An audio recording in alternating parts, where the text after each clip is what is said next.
The story begins at Shihai First Academy, the most prestigious academy in the world.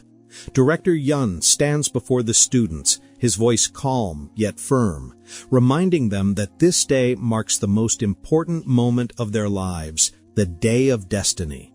He urges them to follow in the footsteps of Xiang, a distinguished graduate who once reached level 80 in the Saint class. Among the crowd sits Muyo, a quiet and brilliant student, as composed as ever. His friend Young leans toward him with a grin. "So, what's your plan for today, my friend?" he asks. Muyo stays silent. Young chuckles and continues. "All right then, I'll tell you mine. I want to become a knight, someone who protects everyone, and I'm sure you'll get a combat profession too." Another classmate interrupts mockingly. "Forget about Muyo. He never talks. We all know he'll end up with some livelihood profession. His future depends on luck anyway." But Young frowns and replies seriously, "No, Muyo isn't ordinary. I know him better than anyone." As the chatter continues, Master Xian enters the hall and Director Yun greets him with deep respect. It is then that we understand this world isn't just one of dungeons and monsters. It also has safe zones, places where people live peacefully. Yet beyond those boundaries lies a vast, dangerous unknown that few dare to face. In this world exist many professions, divided into combat classes like warriors and mages, and livelihood classes such as cooks, farmers, and tailors. The examination begins. The first student obtains the farmer profession and cries out in despair, "My future is ruined." The next one becomes a cook, prompting Master Xian to smile and say, "It's been a long time since a rare class appeared." "I hope your students don't disappoint you today, Director Yun." Then comes the turn of Shi, one of the academy's top students. She steps forward proudly and declares, "Today is the day I'll prove who I truly am." Master Xian watches with approval. "Her mental aptitude is exceptional," he says. "I have high hopes for her." Suddenly, a powerful explosion shakes the hall, and snow begins to fall, swirling around her. The crowd gasps as her profession is revealed, Sorceress of the Four Elements, a class so rare it's spoken of only in legends. Whispers fill the hall, admiration in every voice. She bows gracefully to thank her mentors. Yet behind her polite smile hides a shadow of bitterness. She secretly despises Muyo, who has always outperformed her in academics. Finally, it is Muyo's turn. Director Yun turns to the academy's sage and asks for his opinion. The old man studies Muyo quietly and replies, "That boy is calm and confident, as if he already knows his place." The awakening ritual begins. The air grows heavy, and the sky above the academy darkens to ashen gray. Thunder rolls as a black omen cloud spreads, its echo resembling an army of spirits marching from the heavens. Moments later, the energy surges into Muyo's body, and the crystal tablet declares his fate. A unique profession, not rare, but one of a kind, the Dark Necromancer. A unique profession means it will never appear again. Even if its bearer dies, it will vanish from existence forever. The students murmur among themselves. Some laugh nervously. "So what if it's unique? That doesn't mean it's strong." Others shiver in fear, unable to look him in the eye. Master Xian steps closer, his curiosity piqued. "Young man, one moment please. What kind of profession is this? I've never seen anything like it." Muyo extended his hand, summoning a skeleton warrior of the iron rank. The creature clattered forward, its hollow eyes glowing faintly. But then the skeleton turned toward Master Xian, raising its weapon as if seeking permission to erase him. "Stop," Muyo commanded firmly. The skeleton froze instantly. Silence filled the hall. Master Xian's expression shifted from surprise to awe. "I see now. This profession is far more than just unique. It holds power beyond comprehension." Then, with a faint smile, he added, "Thank you, Muyo. I understand everything now." Young, ever curious, leaned forward with excitement. "Can I touch the skeleton?" he asked jokingly. Before Muyo could answer, the examiner called out, "Young, it's your turn for the test." Young laughed and waved to his friend. "Later, buddy. My destiny awaits." Muyo said, "I have a summoning capacity of 10 skeletons. He whispered to himself that he would surely become stronger. At that moment, Young exclaimed excitedly, "Didn't I tell you I'd become a knight? I've finally finished my trial." Dr. Yun smiled and addressed the students. "Whatever profession you've obtained, remember that you can always develop it to reach higher ranks. Now you have 1 week only. The beginner dungeons are open. Use this chance to grow stronger and earn your place in the top academies." Muyo thought for a moment and said, "The monsters inside those dungeons range from level 1 to level 8, relatively safe." Then she interrupted him. "I want to be your rival, Muyo." Although Muyo remained silent, she continued confidently, "Take that as your agreement. Prepare yourself for the test." When Muyo returned home, he took a picture of his family in his hands and smiled. "Grandmother, I finally achieved our dream today." Then, gazing at his sister's photo, he said softly, "Very soon, I will see you again at the great Jia Zhang Academy." Just then, a knock came at the door. Muyo opened it to find Director Yun standing there, holding some equipment. "I promised your sister I'd look after you, Muyo," he said warmly. "Today, I've kept that promise." That night, Muyo sat in silence, focusing on his newfound power. He began linking the dark necromancer profession to his body to unlock the passive damage skill, a power that redirects any damage he receives to his summoned creatures instead.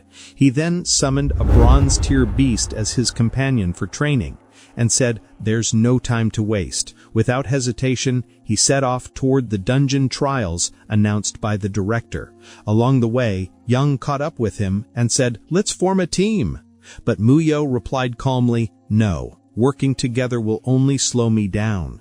Young frowned in frustration, but she stepped in and said, "He's right. If the experience points aren't shared, one person can level up much faster." The director nodded slightly and advised, "At least consider taking support classes with you, especially Yushi, since you're aiming for an elite academy." However, none of the other students dared to join Muyo, frightened by the undead creatures that followed him. Muyo simply turned to the director and said quietly, "It's fine. I plan to work alone from the start." The director sighed and replied, "But this is your first trial. You have only a week. Don't waste it on reckless experiments. Even your sister Mohan began with support classes and eventually reached one of the best universities, as you know." Muyo smiled confidently. "Don't worry," he said. Then she called out to him, "And don't forget about our rivalry." Muyo chuckled under his breath. "She's really set her sights on me. Looks like she's serious this time." Finally, Muyo entered the dungeon. He began by summoning 4 skeleton knights based on the strength of his spiritual energy, and swiftly defeated the level 1 monsters, reaching level 2 within just 30 minutes. His summoning capacity increased to 20 skeletons, so he summoned 2 more, and the battle intensified. Using his abilities, he unleashed the flame skill on a feline monster, incinerating it within seconds. His power surged as he advanced to level 3, summoning 3 additional warriors. He kept fighting non-stop until he muttered to himself, "I've reached level 8. I'll definitely qualify for the academy now." Meanwhile, in another part of the city, Director Yun sat with Shi's father discussing Muyo's sister, who had managed to reach level 5 on her very first day.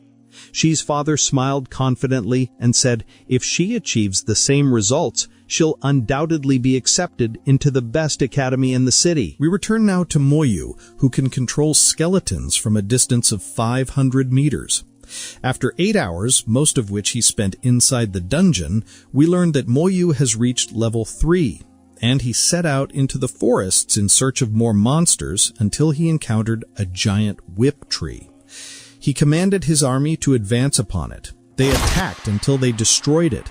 Moyu then said, "Very well, there are more trees of this kind in the forest now," and he continued to slaughter them until he emerged from the woods. Outside, the instructors asked who had just appeared and left the dungeon, and they were told, "This is Moyu."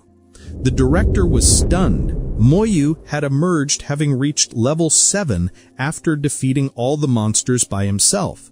"I have never heard of anything like this," the director said, and then added, "All right, Moyu, I will arrange a better place for you soon." Everyone was amazed and asked the director why he had come out so early, and Moyu answered, "I cleared the whole dungeon alone." The news spread and shocked everyone, including Shi's father, who said, "My daughter has been competing with him for a long time." The director spoke plainly. Theoretically and practically, Moyu is number 1 at the academy. Thus we understood why Shi always hated that youth and everything, like Nair and Nakir. We returned to Moyu, who now said, "I can summon 24 skeletons at present, but the total capacity for skeletons is 70 as a maximum." At that moment, Shi, who had reached level 5, appeared and cried out, "Where is poor Moyu? I want to see him at once." The girl was astonished to learn that Moyu had reached level 7.